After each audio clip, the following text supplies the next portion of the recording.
नमस्कार, मैं हूं विजय और आप देख रहे हैं यूबी न्यूज।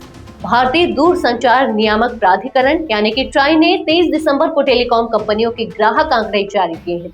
इस रिपोर्ट में कुछ चौंकाने वाले बदलाव सामने आए हैं, जहां रिलायंस, जियो और वोडाफोन आइडिया ने अपने ग्राहकों की संख्या में कमी देखी।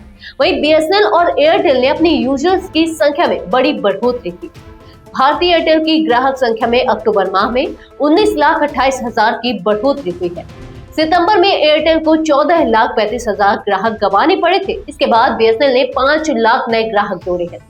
दूसरी तरफ जियो के ग्राहक आधार में 37 लाख की कमी आई है। हालांकि इसके बावजूद जियो ने 39.9% बाजार हिस्सेदारी के साथ अपनी नंबर 1 पोजीशन बनाए रखी है। भारतीय एयरटेल 33.5% हिस्सेदारी के साथ दूसरे स्थान पर है। वोडाफोन आइडिया ने भी 19,77,000 ग्राहक गंवाए हैं।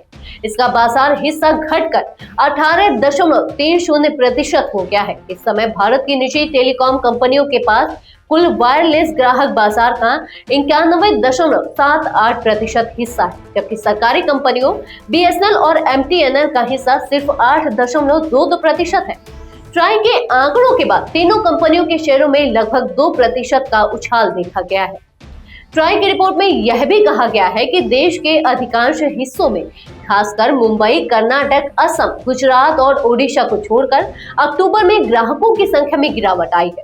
एयरटेल के पास सबसे अधिक 29.08 मिलियन मशीन टू मशीन यानी कि M2M कनेक्शन है, जिनकी बाजार हिस्सेदारी 51.82% है।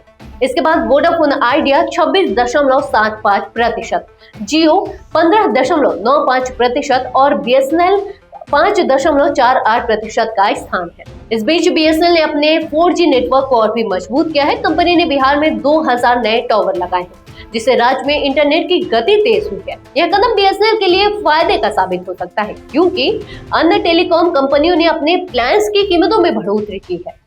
बीएसएनएल ने अपने पुराने दामों को बनाए रखा है, जिससे लाखों नए ग्राहक आकर्षित हुए हैं। बीएसएनएल के 4G नेटवर्क विस्तार के बाद अब बिहार के 200 गांवों में 4G सेवा शुरू हो गई है। इनमें रोहतास, गया, कैमूर, औरंगाबाद, मुंगेर, नवादा और जमुई जिले शामिल हैं। इन गांवों में बीएसएनएल ने 74 नए टावर लगाए हैं। इसके अलावा बीएसएनएल ने देश भर में अब तक 10,000 नए 4G टावर लगाए हैं, जिससे ग्राहकों को तेज इंटरनेट और बेहतर नेटवर्क सेवाएं मिल रही है।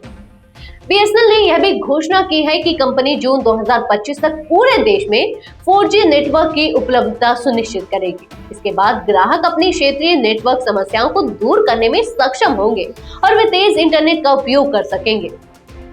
इस रिपोर्ट से यह स्पष्ट होता है कि बीएसएनएल की नीतियां ग्राहकों के बीच आकर्षण का कारण बन रही है, खासकर उन इलाकों में जहां अन्य कंपनियों का नेटवर्क कमजोर है। एयरटेल और जियो के लिए यह चुनौतीपूर्ण समय हो सकता है, लेकिन बीएसएनएल के लिए यह एक सुनहरा अवसर है। तो यह थी हमारी आज की एक खास रिपोर्ट। आपको ये कैसी लगी, अपने विचार हमसे साझा करें। इस वीडियो को लाइक और शेयर करें, साथ ही चैनल को सब्सक्राइब करें। यूबी न्यूज आपके लिए लाता रहेगा देश विदेश से जुड़ी ऐसी ही तमाम खबरें। तब तक के लिए धन्यवाद।